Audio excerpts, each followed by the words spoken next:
मानी जाती है, लेकिन कांग्रेस समेत तमाम विपक्षी दलों की ओर से आयोग की निष्पक्षता पर गंभीर सवाल उठ रहे हैं। राहुल गांधी ने कर्नाटक की वोटर सूची में गड़बड़ी के 100% सबूत होने का दावा किया है, जबकि चुनाव आयोग ने उनके आरोपों को जाली दस्तावेज और आधारहीन धमकी करार दिया है। इस बीच विपक्षी नेता अब मुख्य चुनाव आयुक्त ज्ञानेश कुमार के खिलाफ महाभियोग लाने की तैयारी में जुट गए हैं। सवाल ये हो जाता है कि क्या विपक्ष के आरोप वाजिब हैं या फिर सियासी रणनीति का हिस्सा? क्या चुनाव आयोग की कार्यशैली से जनता का भरोसा डगमगा रहा है? वोट चोरी पर मचे सियासी घमासान पर देखिए हिंदी खबर की स्पेशल रिपोर्ट। एसआईआर पर तनातनी, विपक्ष की मोर्चाबंदी, वोट चोरी की लड़ाई, महाभियोग तकाई। राहुल अखिलेश का नया कलेश, टारगेट पर ज्ञानेश। एसआईआर और वोट चोरी पर सियासी संग्राम थमने का नाम नहीं ले रहा। बिहार के करीब 65 लाख मतदाताओं के नाम हटाए जाने को लेकर संसद से सड़क तक विपक्ष ने मोर्चा खोल रखा है।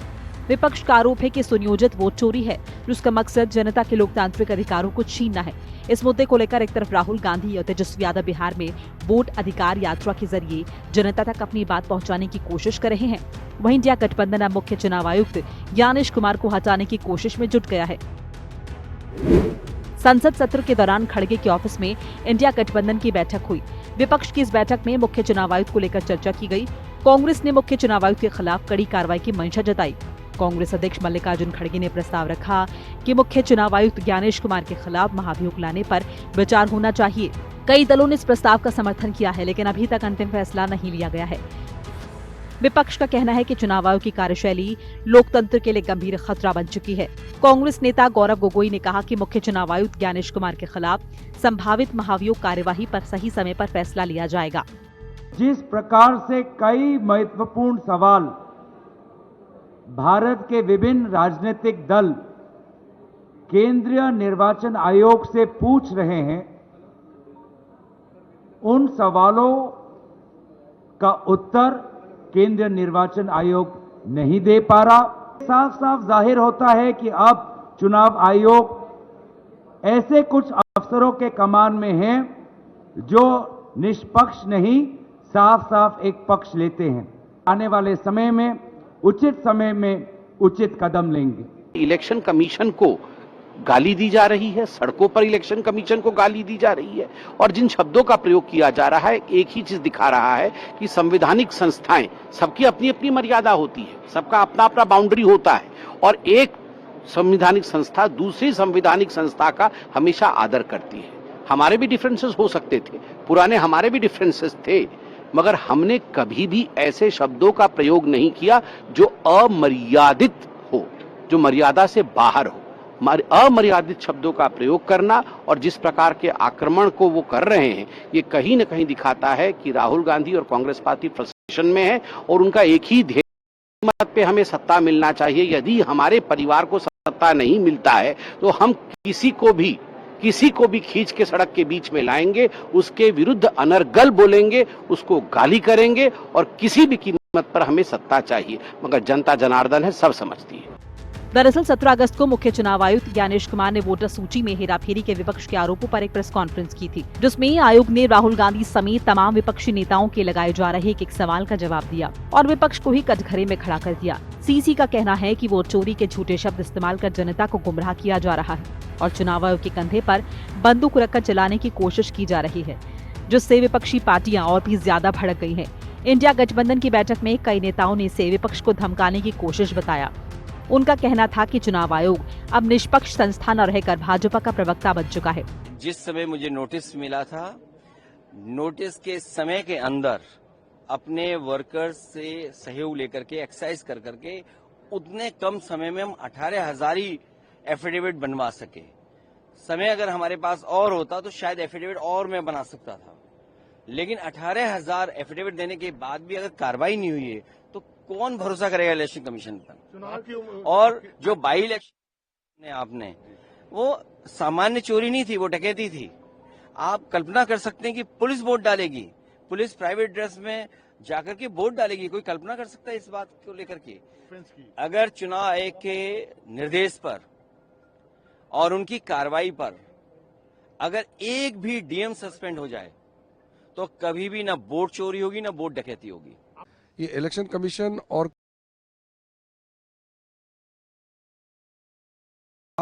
आपको इलेक्शन के सामने में जाकर के इलेक्शन कमीशन को बताना चाहिए कि उनका क्या राय है।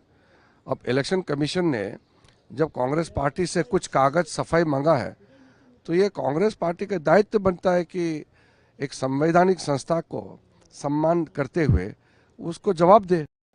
अब इलेक्शन कमीशन को गाली देंगे, संवैधानिक संस्थाओं को गाली देंगे तो देश तो नहीं चल सकता है।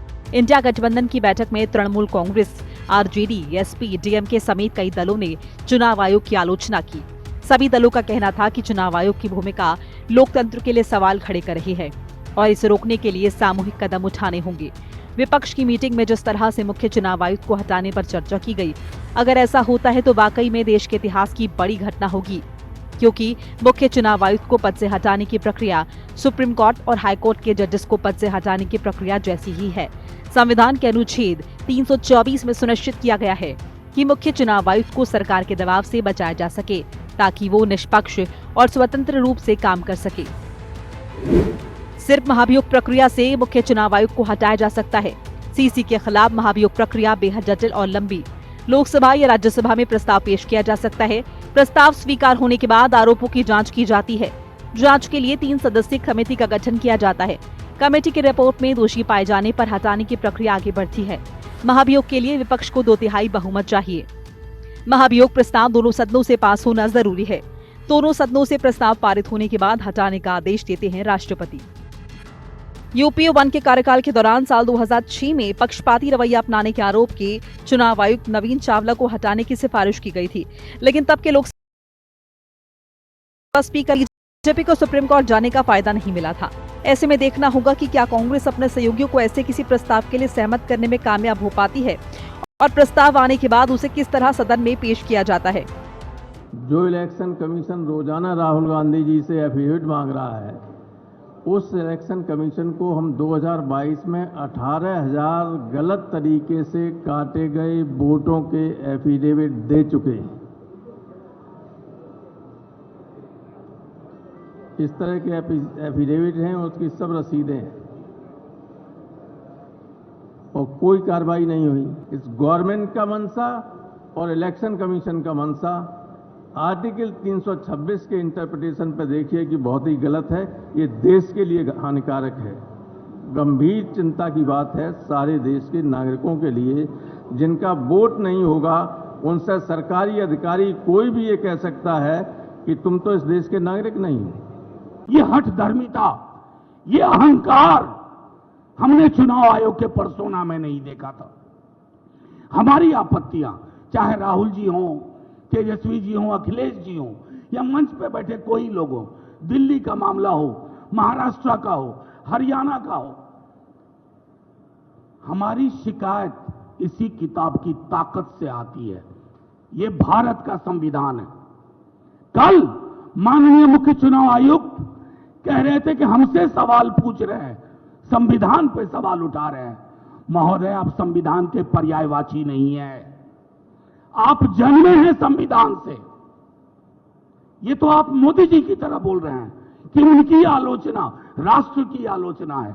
मोदी जी राष्ट्र के पर्याय नहीं है।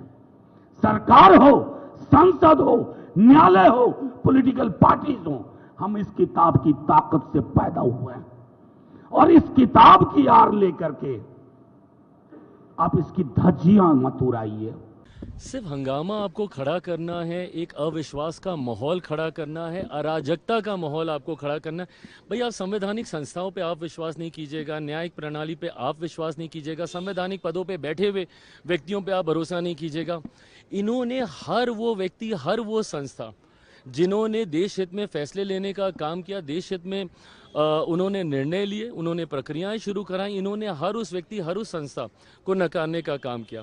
ये वही चुनाव आयोग है जिनके नेतृत्व में चुनाव हुए हैं और कांग्रेस लंबे समय तक सत्ता में रही है, केंद्र में हो, राज्यों में हो। भाई, जिस दिन आप पूरा पावर पॉइंट प्रेजेंटेशन आप अपना कर रहे थे और आप कर्नाटका का जिक्र कर रहे थे, अगर आपको याद ना हो तो कर्नाटका में आप ही की सरकार है और जिनकी धांधली आप दिखा रहे थे, इन्हीं वोटरों ने चुन के आपकी सरकार को वहां पे बनाया। आप अपनी भी सरकार के ऊपर आप सवाल खड़ा कर देते हैं। इस समय कांग्रेस नेता राहुल गांधी बिहार में वोट अधिकार यात्रा पर हैं, जहां वो तेजस्वी के साथ मिलकर वोट चोरी के अपने आरोपों को सच साबित। कर्नाटक की महादेवपुरा विधानसभा क्षेत्र में 1 लाख से ज्यादा वोटों की चोरी के आरोप लगाए थे। साथ ही महाराष्ट्र और हरियाणा चुनाव के नतीजों पर भी सवाल उठाए थे। राहुल ने बताया था कि लाखों पेपर्स की मैनुअली चेकिंग के बाद उन्होंने ये सबूत जुटाए हैं और उन्हें इन सबूतों को जुटाने में करीब 6 महीने का वक्त लगा। ऐसा इसलिए हुआ क्योंकि चुनाव आयोग ने जानबूझकर नॉन मशीन रीडेबल पेपर्स मुहैया कराए ताकि इन्हें मशीन से स्कैन न किया जा सके, जिस पर चुनाव आयोग ने जवाब दिया है। Chief election commissioner Gyanesh Kumar ने राहुल गांधी का बिना नाम लिए बगैर कहा, पीपीटी प्रेजेंटेशन में दिखाया डेटा हमारा नहीं है। वोट चोरी के आरोपों पर हलफनामा दें या देश से माफी मांगे। 7 दिन में हलफनामा नहीं मिला तो आरोपों को निराधार समझा जाए। इसके बाद राहुल गांधी ने चुनाव आयोग पर पलटवार करते हुए बिहार के औरंगाबाद में कहा कि चुनाव आयोग को अनुराग ठाकुर से भी हलफनामा मांगना चाहिए, लेकिन वो ऐसा नहीं कर सकती क्योंकि वो बीजेपी के इशारों पर काम कर रही है। सबसे बड़ी मतदाता सूची, सबसे बड़े चुनाव कर्मियों की फौज, सबसे ज्यादा मतदान करने वाले लोगों की संख्या, और इन सब के समक्ष, सारे मीडिया के समक्ष ये कहना कि अगर मतदाता सूची में आपका नाम एक बार और है तो आपने 2 बार मतदान किया होगा और कानूनी अपराध किया होगा, और मेरे सारे मतदाताओं को अपराधी बनाना और चुनाव आयोग शांत रहे, संभव नहीं। हलफनामा देना होगा या देश से माफी मांगनी होगी, तीसरा विकल्प नहीं है। आपके माध्यम से मैं यह भी कहना चाहता हूं, अगर 7 दिन में हलफनामा नहीं मिला तो इसका अर्थ ये सारे आरोप निराधार हैं और हमारे मतदाताओं को यह कहना कि वो फर्जी हैं, इसके ऊपर जो भी इस बात को बोल रहा है उसको माफी मांगनी चाहिए। बेंगलोर सेंट्रल का जो चुनाव हुआ, बेंगलोर सेंट्रल में जो लोकसभा का चुनाव हुआ, वो चोरी का चुनाव था। इलेक्शन कमीशन और बीजेपी ने मिलकर बेंगलोर सेंट्रल में चोरी करी है। मैं आपको ये गारंटी देके कह रहा हूं, मेरा प्रेस कॉन्फ्रेंस देख लीजिए, उधर लिस्ट बनी हुई है। डुप्लीकेट वोटर फॉर्म 6 में अलग अलग एड्रेस, एक छोटे से घर में 50 अलग अलग वोटर, गलत एड्रेस 0। हमने 1 लाख ऐसे वोटर देश को दिखा दिए। और इलेक्शन कमीशन क्या कहता है? इलेक्शन कमीशन मुझे कहता है आप एफिडेविट दीजिए, मुझसे एफिडेविट मांगता है, मगर जब अनुराग ठाकुर वही बात कहता है जो मैं कह रहा हूं, उससे एफिडेविट नहीं मांगता है।